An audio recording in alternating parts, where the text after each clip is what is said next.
Christopher Nolan की biopic film Oppenheimer उस भौतिक विज्ञानी की कहानी है जिसे परमाणु बम का जनक कहा जाता है। ओपनहाइमर के नेतृत्व में 20वीं सदी के वैज्ञानिकों के एक छोटे समूह ने एक ऐसा घातक हथियार बनाया जिसका प्रयोग धरती पर प्रलय ला सकता है।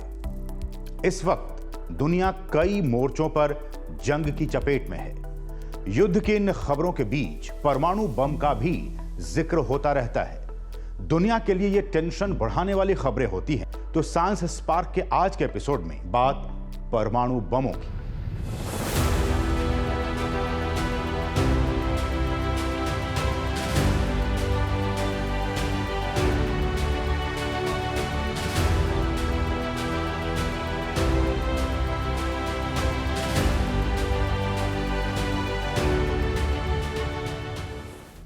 तो पहला सवाल, परमाणु बम का मूल सिद्धांत क्या है?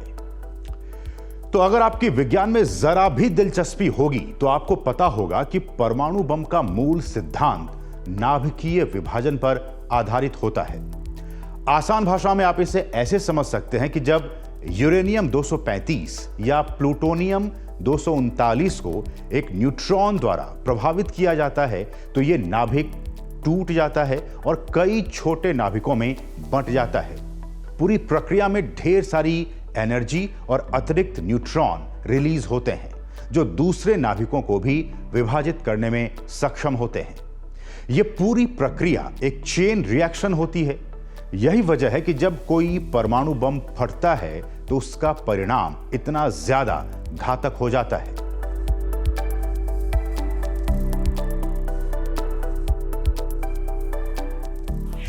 दूसरा सवाल कि परमाणु बम में विस्फोट कैसे होता है?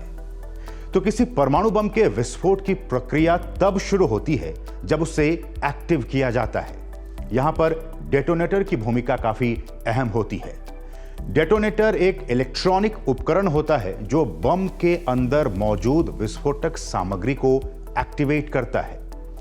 बम को एक्टिव करने के लिए डेटोनेटर को सही समय पर सही तरीके से ट्रिगर करना जरूरी होता है ताकि बम का विस्फोट प्रभावी और घातक हो सके। इसके बाद जब डेटोनेटर एक्टिव होता है तो यह विस्फोटक सामग्री में ब्लास्ट शुरू कर देता है। तीसरा सवाल, परमाणु बमों की विस्फोटक शक्ति आखिर कैसे मापी जाती है?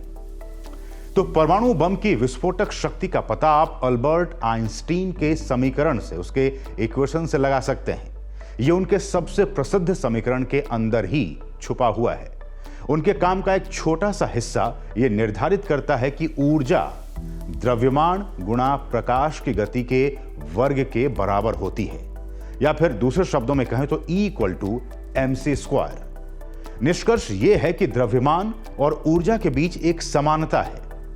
यदि आप पदार्थ के एक हिस्से को तेजी से ऊर्जा में बदल सकते हैं तो आप उस ऊर्जा को परमाणु रिएक्टर में कैद कर सकते हैं या अब तक का सबसे शक्तिशाली हथियार बना सकते हैं। बात यह है कि अधिकांश पदार्थ ही बने रहना चाहते हैं। इसलिए वैज्ञानिकों को एक विशेष प्रकार के पदार्थ की तलाश करनी पड़ी। उन्होंने इसे यूरेनियम और प्लूटोनियम में पाया। विशेष रूप से उन्होंने इसे यूरेनियम 235 और प्लूटोनियम 239 आइसोटोप्स में पाया। चौथा सवाल कि परमाणु बमों के संदर्भ में क्रिटिकल मास क्या होता है? क्रिटिकल मास, तो यदि वैज्ञानिक एक बड़ा धमाका चाहते हैं तो उन्हें बार बार परमाणुओं को विभाजित करना होगा जिससे एक साथ बहुत अधिक ऊर्जा निकलेगी। ऐसा करने का एक तरीका है न्यूट्रॉन को अपने लिए काम करने देना। अपने लिए जब पहला परमाणु विभाजित होता है और न्यूट्रॉन रिलीज करता है तो वैज्ञानिक चाहते हैं कि वे न्यूट्रॉन दूसरे परमाणुओं से टकराएं और इसी तरह एक चेन रिएक्शन में टकराते रहें। यह सुनिश्चित करने के लिए कि एक चेन रिएक्शन हो, परमाणु हथियारों में पर्याप्त मात्रा में विखंडनीय पदार्थ इतनी सघन मात्रा में होते हैं कि बनने वाला प्रत्येक नया न्यूट्रॉन औसतन दूसरे न्यूक्लियस से टकराएगा, और ऐसा सुनिश्चित करने के लिए पर्याप्त पदार्थ होने को ही क्रिटिकल मास कहा जाता है। अब पांचवा सवाल कि यूरेनियम को एनरिच, उसे समृद्ध कैसे किया जाता है। तो यूरेनियम संवर्धन एक प्रक्रिया है, एक प्रोसेस है जो प्राकृतिक यूरेनियम में यूरेनियम 235 की मात्रा को बढ़ाती है और जिससे कि ये परमाणु ऊर्जा संयंत्रों और परमाणु हथियारों के लिए अधिक उपयुक्त हो जाता है। प्राकृतिक यूरेनियम में यूरेनियम 235 की मात्रा लगभग 0.7% होती है और बाकी यूरेनियम 238 होता है उस पूरे प्रोसेस में। संवर्धन प्रक्रिया के माध्यम से यूरेनियम 235 की मात्रा को बढ़ाया जाता है।